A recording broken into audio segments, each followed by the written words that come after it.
15 से 16 लाख बच्चे बैठने वाले हैं और मात्र उनमें से अच्छा कॉलेज, ढंग का कॉलेज सिर्फ और सिर्फ 20 से 30 हजार लोगों को मिलेगा। ये बात फिक्स है जो चाहे। ट्रिपल आईटीज में भी बहुत सारी ऐसी हैं जहां पे मैं बिल्कुल प्रीफर नहीं करता हूं। एफटीआई भी बहुत सारी ऐसी हैं। In fact there are some NITs मुझे लगता है कि जिस रैंक पर वो एडमिशन ले रही हैं they are not worthy according to the rank. बच्चे को कमेंट के एक जबरदस्त ऑप्शन होगा और मैं ऐसा कोई फोर्स नहीं कर रहा हूं। मैं बता रहा हूं, मैं इस वीडियो के माध्यम से आपको दिखाऊंगा 2-4 ऐसे कॉलेज जो जबरदस्त प्लेसमेंट के लिए जाने जाते हैं। प्लेसमेंट के साथ साथ उनका मतलब उसको उन कॉलेजों में जो एक्सपोजर है ऑसम लेवल का। इसलिए कमेंट की भरना क्यों चाहिए, कौन कौन से टॉप कॉलेजेस हैं, एटलीस्ट कट ऑफ क्या जाता है, प्लेसमेंट स्टैटिस्टिक्स क्या है उनका, और रिटर्न ऑफ इन्वेस्टमेंट ठीक है, यानी आरओआई अच्छी होनी चाहिए। ऑब्वियस सी बात है अगर हम उतना दूर बेंगलुरु पढ़ने जा रहे हैं, हालांकि बेंगलुरु बहुत अच्छी सिटी है, बेंगलुरु के अलावा भी बाकी के सिटीज में भी कॉलेजेस हैं जो कॉमेड के थ्रू एडमिशन देते हैं, but Bengaluru is one of the most favourite place for student. Obvious सी बात है आईटी सेक्टर का हब है भाई, कंप्यूटर के लिए बहुत बढ़िया है।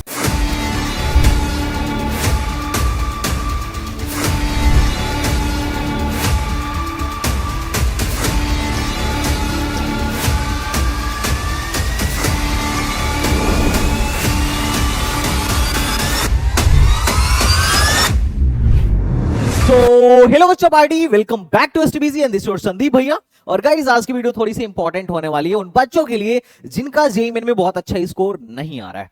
गाइस देखो, जेईई मेन तुम दे रहे हो बहुत बढ़िया बात है, लेकिन जेईई मेन के अलावा भी एक ऐसा एग्जाम है, मैं नहीं बोल रहा हूं कि यही एडमिशन लेना है, डेफिनेटली यहां एडमिशन नहीं लेना है, हमें एडमिशन चाहिए आईआईटी, एनआईटी या टॉप की ट्रिपल आईटी में। मगर इमेजिन करो कि अगर ऐसा हुआ खुदा ना खास्ता कि भैया बहुत अच्छा परसेंटाइल नहीं आई, जो कि ज्यादातर लोगों की नहीं आएगी, ये बात सत्य है, तुम जानते होगे कि भाई मोटा मोटी 15 से 16 लाख बच्चे बैठने वाले हैं और मात्र उनमें से अच्छा कॉलेज, ढंग का कॉलेज सिर्फ और सिर्फ 20 से 30 हजार लोगों को मिलेगा। ये बात फिक्स है जोशा के थ्रू, ठीक है। ट्रिपल आईटीज में भी बहुत सारी ऐसी हैं जहां पे मैं बिल्कुल प्रीफर नहीं करता हूं। एफटीआई भी बहुत सारी ऐसी हैं। In fact there are some NITs मुझे लगता है कि जिस रैंक पर वो एडमिशन ले रही हैं they are not worthy according to the rank. बच्चे के पास उससे भी ज्यादा बेहतर ऑप्शंस बाकी अदर इंस्टीट्यूट्स में होते हैं। बट मान लो अगर किसी का जेईई मेन खराब हो गया, उसके लिए क्या एक बढ़िया ऑप्शन होगा। तो यार देखो, अगर आप कर्नाटका के खासकर बेंगलुरु के कॉलेजों में एडमिशन चाह रहे हैं तो कॉमेड के एक जबरदस्त ऑप्शन होगा। और मैं ऐसा कोई फोर्स नहीं कर रहा हूं, मैं बता रहा हूं, मैं इस वीडियो के माध्यम से आपको दिखाऊंगा 2-4 ऐसे कॉलेज जो जबरदस्त प्लेसमेंट के लिए जाने जाते हैं। प्लेसमेंट के साथ साथ उनका मतलब जो उसको उन कॉलेजों में जो एक्सपोजर है ऑसम लेवल का है, उस परसेंटाइल और उस रैंक के बिहाफ पर। ओके बच्चों पार्टी, तो चलो शुरू करते हैं। बहुत महंगे भी कॉलेजेस नहीं है, लेकिन पहली बात, अगर आप इस वीडियो को देख रहे हो तो मैं क्लियर बता देता हूं कि कॉमेड के अंदर आपको जिन भी कॉलेजों में एडमिशन मिलने वाला है सारे के सारे प्राइवेट है। तो गवर्नमेंट वाले टाइम वेस्ट ना करें, प्राइवेट वाले मेरे साथ आगे बढ़े।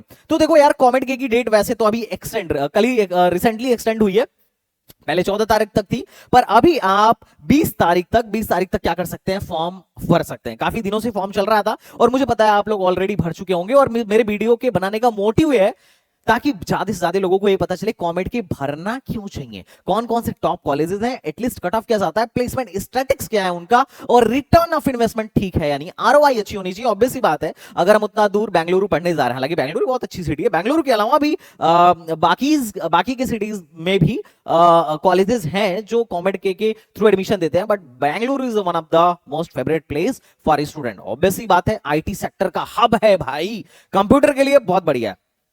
अगर मैं बात करूं इंपॉर्टेंट डेट्स की, तो 20 मार्च तक इसका लास्ट डेट एक्सटेंड कर दिया गया है। तो अगर आपने भर दिया तो कांग्रेचुलेशन, नहीं भरा तो भैया जाके भर लीजिए। लेकिन वो लोग जो एक्चुअल में जाना चाहते हो, जिनके पास थोड़ा मोड़ा बढ़िया पैसा हो। उसके अलावा देखो, इसका जो एग्जाम आपका होने वाला है कॉमेड केगा 10 मई को होने वाला है और 14 मई को इनका आंसर किया जाएगा और 24 मई को इनका रिजल्ट आ जाएगा। और रिजल्ट के बाद इनकी काउंसलिंग स्टार्ट होगी, और काउंसलिंग बहुत बहुत जरूरी चीज है। यहाँ एक कॉलेज ऐसा है भैया जो कंप्यूटर साइंस की, जिसके मतलब यहाँ पर एक कॉलेज ऐसा दिखाऊंगा जिसके कंप्यूटर साइंस की फीस 68,000 है। उन बच्चों 68 लाख है 4 साल की, पहले साल में तो 32 लाख फीस पड़ती है उन लोगों के लिए जो लोग पढ़ाई नहीं कर रहे हैं, लेकिन जो पढ़ाई कर रहे हैं उनके लिए फीस सस्ती है। ओके बच्चा पार्टी, तो जिन लोगों ने फॉर्म नहीं भरा है 20 मार्च तक फॉर्म भर दो। और तुम्हारा 10 मई को पेपर है। पेपर में क्या आने वाला है भाई साहब, तो पेपर में सेम जैसे आपका जेईई मेन एग्जाम है सेम वैसा ही है, बस नंबर ऑफ क्वेश्चंस थोड़े से बढ़ जाते हैं।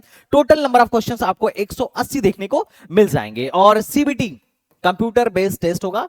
जेईई मेन का जो अपना सिलेबस है 11-12 का, सेम वही 11-12 का सिलेबस आपको कॉमेड के में भी देखने को मिल जाएगा। अच्छी बात यह है कि यहाँ किसी भी प्रकार का नेगेटिव मार्किंग नहीं है, हर एक सही सवाल पर आपको 1 नंबर दे दिया जाएगा, गलत सवाल पर नो नेगेटिव मार्किंग। तो वो लोग भी किस्मत आजमा सकते हैं जिनका लक अच्छा होता है, क्योंकि नेगेटिव मार्किंग नहीं है। अगर आपने गलत भी सारे भी टिक कर दिए तो भी जो भी आपका बन जाए वो बन जाए। ओके, और एग्जाम का जो मीडियम होने वाला है टोटली इंग्लिश होने वाला है। अब बात करें इसके लेवल का, तो इसका लेवल जेईई से काफी लो होता है, टेंशन लेने वाली बात नहीं है। तो बोर्ड वाली भी बच्चे ठीक ठाक स्कोर कर सकते हैं। इस एग्जाम के लिए बच्चा एलिजिबल कौन कौन सा है, कौन कौन है, तो वो बच्चा जिसके पास physics, chemistry and mathematics major subject हो और साथ ही साथ इंग्लिश कंपलसरी है। तो ये 4 सब्जेक्ट आपके पास होने चाहिए। और अच्छी बात यह है कि इसमें बैठने के लिए किसी भी प्रकार के 75% की रिक्वायरमेंट नहीं है। सिर्फ आपका जो सिर्फ जो बच्चा है वो general merit candidate should be passed with a minimum 45% marks. आपके बोर्ड में सिर्फ और सिर्फ 45% मार्क्स होने चाहिए।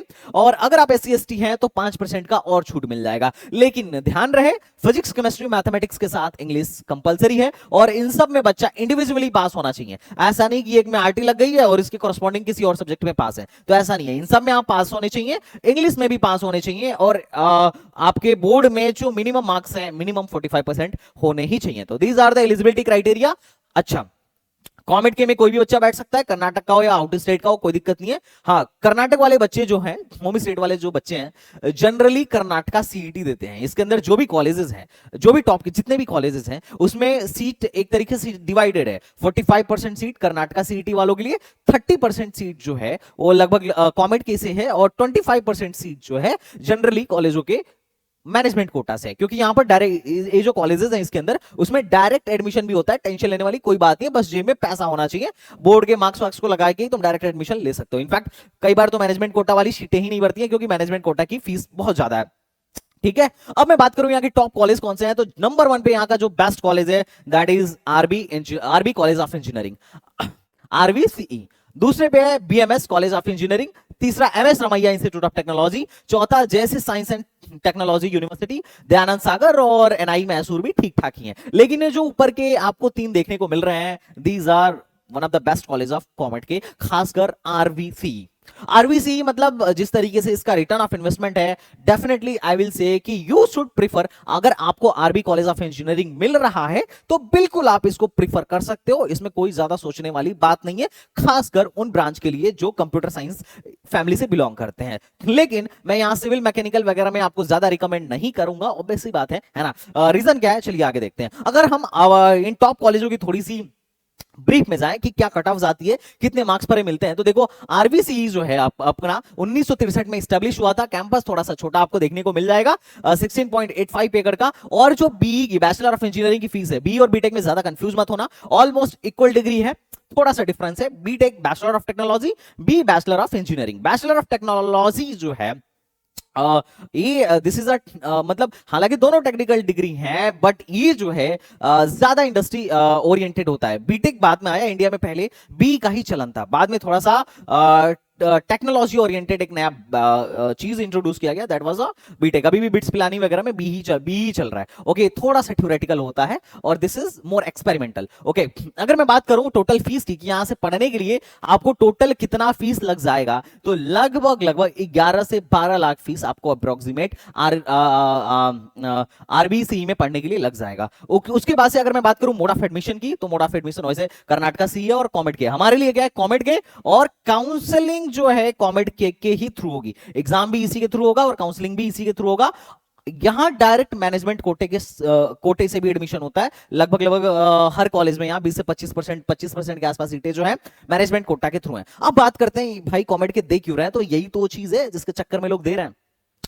RBC की NIRF रैंकिंग 89 थी 2022 में, अभी घट के 99 हो गई है 2024 में। इसका जो पैकेज है भैया, पैकेज CSE का एवरेज सैलरी 19 LPA है और यही बच्चे मंत्र मुग्ध हो जाते हैं जो इन्होंने ऑफिशियली अपनी वेबसाइट पर डाल रखा है। और एवरेज प्लेसमेंट ओवरऑल देखा जाए तो 13.06 LPA और हाईएस्ट सैलरी 92 LPA के आसपास का अब तक का रहा है। अगर आप बात करोगे परसेंटेज प्लेसमेंट का, तो इस साल लगभग 2024 के डेटा के अनुसार 76% बच्चे प्लेस्ड हो गए थे और उनकी मीडियन सैलरी जो सरकारी आंकड़ा है वो बताता है 10.5 लाख। तो सरकारी आंकड़े से भी मीडियन सैलरी 10.5 लाख नजर आ रही है। इन्होंने भी अपना एवरेज पैकेज 13.06 डाल रखा है। अब अगर हम थोड़ा सा इस पर और चलें तो आपको एक दो चीजें मैं और दिखाता हूं, जैसे कि इनका कंप्यूटर साइंस का डेटा जो इन लोगों ने डाला हुआ है, इन लोगों ने साफ बात ये डाला है कि कंप्यूटर साइंस में कितने परसेंट बच्चे प्लेस्ड हुए हैं। तो 2024 का डेटा बोल रहा है 75% बच्चे प्लेस्ड हुए थे, 2022 में 97% बच्चे प्लेस्ड हुए थे, और 2025 का भी चल रहा है, इसमें अब तक 84% बच्चे प्लेस्ड हो चुके हैं, जो अभी लेटेस्ट आंकड़ा चल रहा है। अब अगर मैं सैलरी की बात करूं तो 6 लाख से मिनिमम सैलरी कंप्यूटर साइंस में किसी की लगी ही नहीं है। अभी जो आंकड़ा चल रहा है 2025 का प्लेसमेंट चल रहा है, और 2024 में भी 6 लाख से मिनिमम सैलरी किसी की नहीं लगी है। मतलब मिनिमम सैलरी इनके यहां 6 लाख थी, जबकि नोएडा गाजियाबाद के जितने भी कॉलेजेस हैं, इनके मोस्टली बच्चे मोर देन 50-60% बच्चे 6 लाख से कम की सैलरी में प्लेस्ड होते हैं। यहां देखो आंकड़ा समझिएगा, जरा आंकड़ा जरा समझिएगा। इनका आंकड़ा बोल रहा है कि 6 लाख से कम में कोई प्लेस नहीं हुआ है, या फिर मिनिमम सैलरी इनके यहां 6 लाख है। ठीक है, नोएडा गाजियाबाद या बाकी के जनरली जो आप कॉलेजेस देखोगे, उनके यहाँ जो मिनिमम सैलरी तो छोड़ दो, वो तो बहुत कम कम पैसे पे जाते हैं। कुछ कुछ ऐसे कॉलेज भी आपको देखने को मिल जाएंगे 1.8 लाख 2.25 लाख, बड़ा लो स्थिति है। साल का पैकेज है भाई, साल का पैकेज है, 2-2.5 लाख साल के पैकेजेस है ना। लेकिन ज्यादातर जो बच्चा जाता है, ज्यादातर जो बच्चा प्राइवेट कॉलेजों में जाता है, बिट्स पिलानी तक, सॉरी वीआईटी तक की मैं बात कर रहा हूँ, वीआईटी बेल्लोर तक की भी मैं बात कर रहा हूँ, वीआईटी के सारे कैंपसेस को अगर तुम देखो तो मोस्टली मतलब आपको देखने को मिलेगा कि मतलब प्राइवेट में मोर देन 50% बच्चा मास रिक्रूटर कंपनीज में जा रहा है, लेस देन 6 LPA। ये बात फैक्ट है। लेकिन इनका ये चीज मुझे बड़ा शानदार लगा, और बाकी क्या बोलते हैं कि इनके यहाँ सीएसटी का इस साल का एवरेज पैकेज जो रजिस्टर हुआ है, इन्होंने जो अभी बताया, क्योंकि अभी ये चल रहा है 17.2 LPA का, और लास्ट ईयर 2024 में कंप्यूटर सीएससी का जो एवरेज पैकेज था 19 LPA का था, और 2023 में 20 LPA का था। तो ओवरऑल आपको ये थोड़ी सी ना अट्रैक्ट करेगी जो चीज इन्होंने प्लेसमेंट स्टैट्स जो इन लोगों ने दे रखा है। और उसके पीछे का रीजन है यार, बेंगलुरु में आईटी सेक्टर का हब है, प्लेसमेंट मिलना थोड़ा सा आसान है, नंबर ऑफ कंपनीज 250-300 यहाँ विजिट करती हैं, तो there are a lot of factors. Okay, off campus भी बच्चे बहुत सारे ट्राई करते हैं। इसके अलावा अगर आप सर्किटल ब्रांच का देखो, इनके यहाँ सर्किटल ब्रांच का देखो, इलेक्ट्रॉनिक्स का, तो इन्होंने इलेक्ट्रॉनिक्स का भी डाल रखा है। इलेक्ट्रॉनिक्स में भी इन लोगों ने बता रखा है कि देखिए इलेक्ट्रॉनिक्स में इनकी जो एवरेज सैलरी है इलेक्ट्रॉनिक्स में 10 लाख है। सर्किटल ब्रांच में भी, इलेक्ट्रॉनिक्स में भी इनको 10 लाख आपको एवरेज सैलरी, और हाईएस्ट सैलरी 24 LPA 2024 का देखने को मिल जाएगा। इस साल का हाईएस्ट सैलरी अभी तक 30.22 LPA का इलेक्ट्रॉनिक्स में, इलेक्ट्रॉनिक्स एंड टेलीकम्युनिकेशन में रजिस्टर किया गया, और एवरेज सैलरी इतना है। तो ये चीज आपको देख के आपको लगेगा ठीक है भैया, दैट्स गुड, ऑलमोस्ट वो चीज बढ़िया है। और लगभग इलेक्ट्रॉनिक्स में 92 कंपनीज ऐसी थी जो 14 लाख से ज्यादा का पैकेज दे रही थी, और लगभग 365 बच्चे यहाँ पर 365 ऑफर्स यहाँ पर आए थे। तो ये चीज भी आपको देखने को मिलेगा कि 365 ऑफर इलेक्ट्रॉनिक्स के बच्चों के ऐसे थे जो 14 लाख से ज्यादा पर थे, और 92 कंपनीज विजिट की थी। 0 से 6 लाख में के बीच में मात्र 12 कंपनीज यहाँ पर आपको देखने को मिलेंगी जो इनके यहाँ विजिट की थी 2025 में। तो that is the one of the good factor जो कि प्लेसमेंट में आपको अच्छा देखने को मिलेगा। अब बात करते हैं कट ऑफ की। तो देखो यार, 180 नंबर का पेपर होता है, 180 मार्क्स का क्या होने वाला है, इनके यहाँ पेपर होने वाला है कॉमेड के में। और अगर आप कंप्यूटर साइंस, अब एक चीज मैं आपको क्लियर बताऊंगा, इन लोगों ने कंप्यूटर से रिलेटेड, कंप्यूटर फैमिली की बहुत सारी ब्रांचेस बढ़ा दी हैं, AI, cyber security, data science भर भर के बढ़ा रहे हैं। तो आने वाले टाइम में कंपटीशन काफी हाई होने वाला है, बात ध्यान रखिएगा, है ना। चाहे वो आरबी, मतलब चाहे वो आरबी हो, बीएमएस हो, एमएस रमैया हो, ये लोग दबा के सीटें बढ़ा रहे हैं, और जिसमें जितना ज्यादा सीट बढ़ेगा आप समझिए वहां पर कंपटीशन उतना ज्यादा हाई होगा। इफेक्ट है 180 नंबर में से अगर आपको सीएससी चाहिए तो मान के चलिए आपको 150+ स्कोर करना पड़ेगा। अगर आप सीएस फैमिली चाहते हैं, सीएस फैमिली में कुछ भी मिल रहा है तो 140+, और अगर आप चाह रहे हैं कि सर्किटल ब्रांच मिल रहा है तो 100 नंबर से लेके 110 नंबर तक भी आएगा, तो आपको ईसी या सर्किटल ब्रांच यहां पर देखने को मिल जाएगा। एक तरीके से मैं आपको रफ आइडिया दे देता हूं कि 180 मार्क्स में से आपको कितना लेके आना पड़ेगा। बाकी मैं कट ऑफ बता देता हूं ताकि जो बच्चा काउंसलिंग के टाइम पे देख रहा है उसे क्लियर रहे। देखो बेटा, यहां पर कंप्यूटर साइंस के लिए 434 रैंक के अंदर लास्ट जो राउंड 3 में एडमिशन हुआ था 434 पर जाके बंद हुआ था। सीएससी विथ एआईएमएल 738, लगभग मान के चलो 1 लाख के आसपास लोग भरेंगे। 1 लाख में से अगर टॉप 1000 के अंदर तुम आ रहे हो तो भी तुम्हें सीएससी नहीं मिलेगी, उसके लिए कम से कम टॉप 800 के अंदर आना पड़ेगा। देखो सीएससी इन साइबर सिक्योरिटी 862 तक गया था, लेकिन सिविल वगैरह मैकेनिकल वगैरह बड़ा आसान है। सिविल सिविल में जो लास्ट एडमिशन हुई थी राउंड 3 में 37,000 रैंक तक हुई थी, तो सिविल वगैरह मिलना यहाँ पे काफी आसान है। इंडस्ट्रियल इंजीनियरिंग एंड मैनेजमेंट में 26,000 रैंक तक एडमिशन हुआ था, मैकेनिकल इंजीनियरिंग में 10,000 रैंक तक एडमिशन हुआ था। तो ओवरऑल एडमिशन आसान है, बट अच्छी ब्रांच मिलना थोड़ा सा टफ है। अगर मैं बात करूं तो यार देखो ये लोग मैनेजमेंट कोटा से भी एडमिशन देते हैं, और मैनेजमेंट कोटा को मैं देखो कभी भाई प्रमोट नहीं करता हूं, लेकिन मैं तुम्हें एक चीज दिखा देता हूं इनके, हाँ जो देखने के बाद तुम्हें लगेगा अरे बाप रे ये क्या चल रहा है, इसको खुलने दो।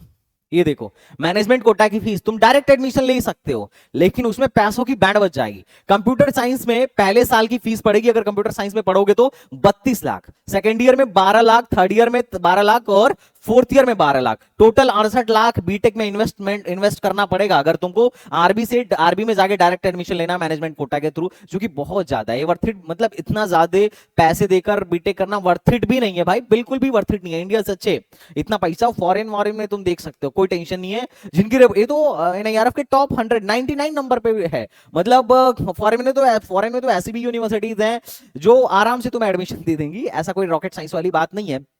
और लगभग सेम पैसे में तुम्हारा वहां से भी इंजीनियरिंग वगैरह आराम से हो जाएगा, है ना, और वो भी अच्छी कंट्री में, ठीक है। अगर मैं बात करूं इलेक्ट्रॉनिक्स एंड टेलीकम्युनिकेशन, तो वहां से पढ़ने के लिए आपको 20 लाख देना पड़ेगा। इंफॉर्मेशन टेक्नोलॉजी से पढ़ाई करने के लिए 50 लाख देना पड़ेगा। इनफैक्ट भैया ये देखो सिविल में भी डायरेक्ट एडमिशन चाहिए तो 20 लाख देना पड़ेगा। देख रहे हो, अरे क्या मतलब भैया, क्या मतलब, सिविल ऑलरेडी 37,000 पे मिल रहा है, बड़ा ही कम मार्क्स पे ही आराम से बच्चा सिविल में जा सकता है, उसको ये अलग से पैसे देके मैनेजमेंट कोटा के थ्रू जाने का क्या मतलब। अब देखो जिसको पैसे डुबाने हो, बहुत ज्यादा पैसा हो, that is a different thing, otherwise I would not like to recommend you management quota. मेहनत करो, फोड़ो भैया, सब कुछ पापा से ही करवाओगे कि जीवन में कुछ खुद करोगे। Next BMS college of engineering Bengaluru. अगर मैं, अच्छा एक चीज और है, बहुत सारे आपको ब्रोकर मिल जाएंगे जो बोलते हैं कि फला फला, ये लोग कोई कंसल्टेंट या ब्रोकर के थ्रू एडमिशन नहीं कराते हैं। अगर आपको मैनेजमेंट कोटा से एडमिशन लेना है तो डायरेक्ट इनके यहाँ जाके एडमिशन ले लीजिए, इन लोगों ने साफ साफ ये बात लिख रखा है। ओके, अगर मैं बीएमएस कॉलेज ऑफ इंजीनियरिंग की बात करूं तो ये सेकंड नंबर का कॉलेज है, इसकी फीस लगभग 2,81,000 के आसपास देखने को मिल जाती है, और अभी 150 से 200 बैंड के बीच में चल रहा है एनआईआरएफ रैंकिंग में, और इसकी हाईएस्ट सैलरी अभी लेटेस्ट जो है 33 एलपीए है, एवरेज पैकेज 10 लाख के आसपास देखने को मिलेगी। अब देखते हैं सरकारी डेटा क्या कहता है। तो सरकारी डेटा के अनुसार इस बार लगभग 65% बच्चे प्लेस्ड हुए हैं, और लास्ट ईयर 70% बच्चे प्लेस्ड हुए थे, और उसके लास्ट ईयर 2022 में 82% बच्चे प्लेस्ड हुए थे। सरकारी डेटा मीडियन सैलरी क्या बोलता है, एनआईआरएफ डेटा मीडियन सैलरी बोलता है 8.5 एलपीए, 8.5 एलपीए इनकी मीडियन सैलरी है, और इन्होंने अपनी एवरेज 10 के आसपास बता रखी है, ठीक है चलेगा। ओके, तो ओवरऑल यहां से भी पढ़ने का आपको सेम फीस देखने को मिल जाएगा। अब देखो हर एक का मैनेजमेंट में बता नहीं रहा हूं, मैनेजमेंट में क्या लगता है क्या नहीं लगता है, अपन बात करते हैं कट ऑफ की। तो देखो यहां पर थोड़ा लो रैंक तक एडमिशन होता है। देखो 1,000 के बाहर तो आरबी सीएससी देता ही नहीं है, सीएससी का कोई फैमिली में एडमिशन नहीं देता है, लेकिन ये देता है एआई एंड डेटा साइंस में 4,294 रैंक तक, और एआई एंड मशीन लर्निंग में लगभग 5,000 रैंक तक, और उसके अलावा सिविल तो इसका 61,000 रैंक तक मिला था, केमिकल तो 70,000 रैंक तक मिला था। तो देखो सिविल, केमिकल, मैकेनिकल के लिए मैं ज्यादा इन सब कॉलेजों को तुम्हें प्रीफर करने के लिए बोलूंगा नहीं। सीएससी फैमिली बढ़िया है, ज्यादा से ज्यादा सर्किटल फैमिली तक जाओ। आई एम नॉट सेइंग कि तुम सर्किटल तक नहीं जा सकते, तुम इलेक्ट्रॉनिक्स तक जाओ, इलेक्ट्रॉनिक्स एंड टेलीकम्युनिकेशन में जाओ, कोई दिक्कत नहीं है, लेकिन उससे नीचे मत जाना।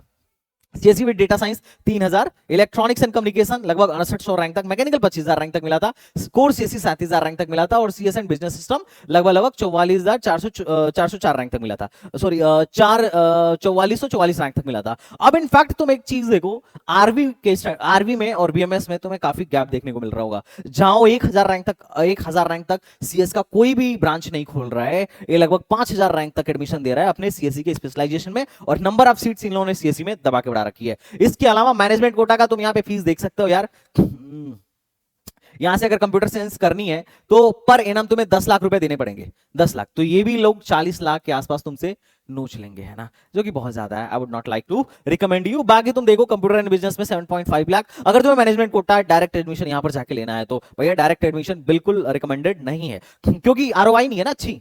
भाई आप 8 लाख 8.5 लाख की तो मीडियम सैलरी ले रहे हो, और फीस कितना ले रहे हो, 50 लाख या 40 लाख, है ना, 40 लाख फीस ले रहे हो, जो कि बहुत ज्यादा है, ऑब्वियस सी बात है ना।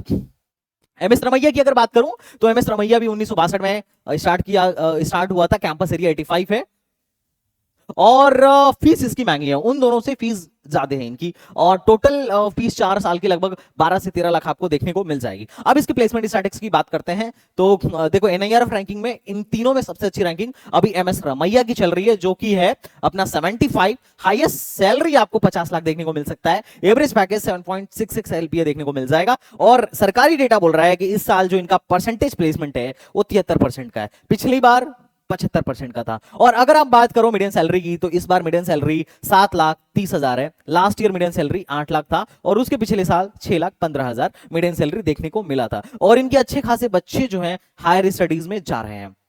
बाकी यहां पर भी कंप्यूटर साइंस की अच्छी खासी ब्रांचेस आपको देखने को मिल जाएंगी। सिविल में तो भाई 82 लाख रैंक तक एडमिशन, 82,000 रैंक तक एडमिशन हुआ था, मतलब अति से अति नीचे से नीचे रैंक तक एडमिशन हो रहा है। अगर लेकिन कंप्यूटर साइंस में एडमिशन चाहिए तो रैंक ढंग की होनी चाहिए।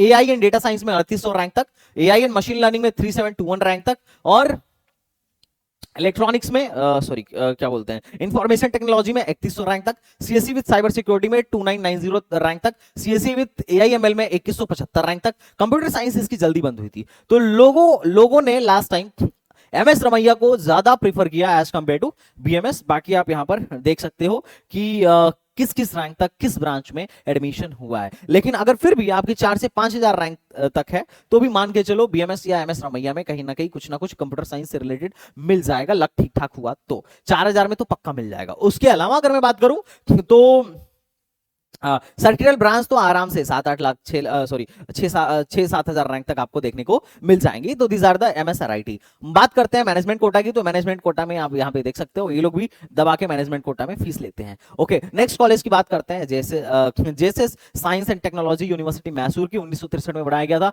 काफी खूबसूरत कैंपस है, 102 एकड़ में। फीस आपको इतना देखने को मिल जाएगा सेम लगभग, और 4 साल में इतनी खर्च हो जाएगी। और इनके यहाँ highest salary 56 LPA, average salary 59 LPA देखने को मिलेगा। और 2024 में सरकारी डेटा के अनुसार मैक्सिमम प्लेसमेंट हुआ 92.7% का प्लेसमेंट आपको देखने को मिल गया। बाकी इन ब्रांचों का कट ऑफ यहां पर आप देख सकते हो, काफी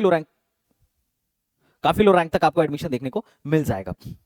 नेक्स्ट कॉलेज है कोर ब्रांच में काफी लो रैंक तक एडमिशन आपको देखने को मिल जाएगा। दयानंद सागर कॉलेज ऑफ इंजीनियरिंग 1979 में बनाया गया था, 29 एकड़ का कैंपस है। फीस स्ट्रक्चर आपके सामने है, प्लेसमेंट 6 से 7 लाख देखने को मिल जाएगा, हाईएस्ट पैकेज 56 एलपीए। सरकारी डेटा बोल रहा है, सरकारी डेटा के अनुसार इनकी जो मीडियम सैलरी है 5 एलपीए के आसपास है। अब जैसे जैसे आप नीचे जाओगे कॉलेज का लेवल थोड़ा सा आपको डाउन होता चला जाएगा। और अगर आपको टॉप 10 या टॉप 15 कॉलेजों पे वीडियो चाहिए तो मैं उस पर भी बना दूंगा, लेकिन जैसे जैसे यहां से नीचे जाओगे तो आपको महसूस होगा कि इनसे अच्छे तो अपने नोएडा गाजियाबाद के कॉलेज हैं, क्योंकि इनसे सस्ते भी हैं और there are a lot of factors, इनसे सस्ते भी हैं, प्लेसमेंट भी इनसे अच्छा देते हैं। ओके, नेक्स्ट कॉलेज में जाऊं, नेक्स्ट ब्रांचेस की बात करूं तो अगर मैं इनके कट ऑफ की बात करूं तो अपना कंप्यूटर साइंस एंड डिजाइन लगभग 10,000 रैंक, मतलब 9 से 10,000 रैंक तक आपको यहां पर कंप्यूटर साइंस इंफॉर्मेशन टेक्नोलॉजी जैसी ब्रांचेस देखने को मिल जाएंगे। साइबर सिक्योरिटी लगभग 7599 रैंक तक गई थी, और कोर सीएसई 5873 रैंक तक 5873 रैंक तक देखने को मिल गया था।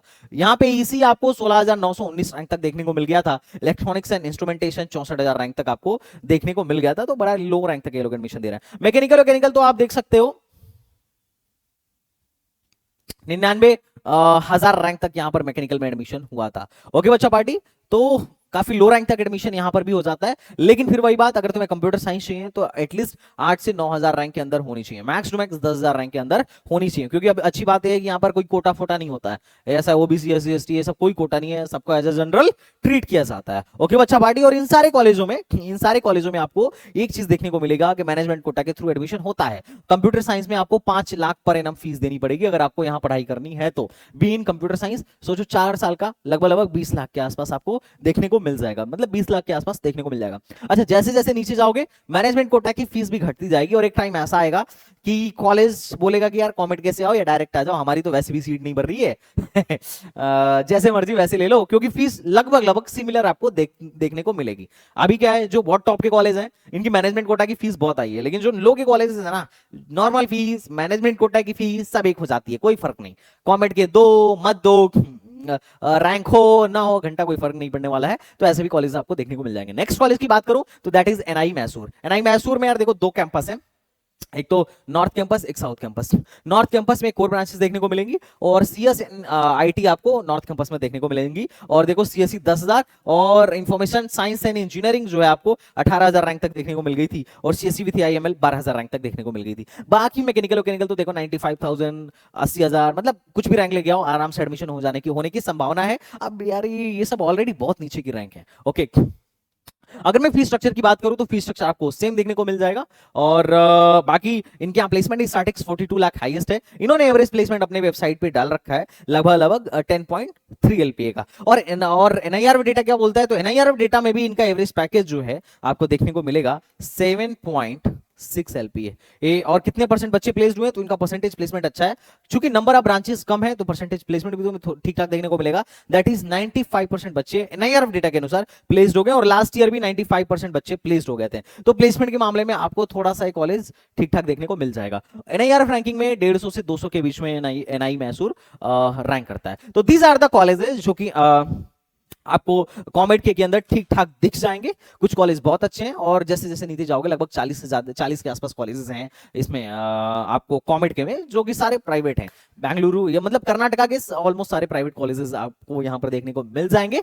तो आई होप आपको वीडियो अच्छी लगी होगी। वीडियो पसंद आई तो लाइक शेयर सब्सक्राइब कर दीजिए। नेक्स्ट किस पर वीडियो चाहिए फटाफट बता दीजिएगा और इसी तरीके की वीडियो के लिए चैनल को सब्सक्राइब करना मत भूलिएगा। बाकी मिलता है नेक्स्ट वीडियो में। काउंसलिंग से रिगार्डिंग कोई भी हेल्प चाहिए तो संदीप भैया इज हियर, टेंशन लेने वाली कोई बात नहीं। तो चलो बच्चा पार्टी, मिलते हैं नेक्स्ट वीडियो में। तब तक के लिए बाय बाय, टाटा एंड जय Hind. Thank you so much बच्चा पार्टी।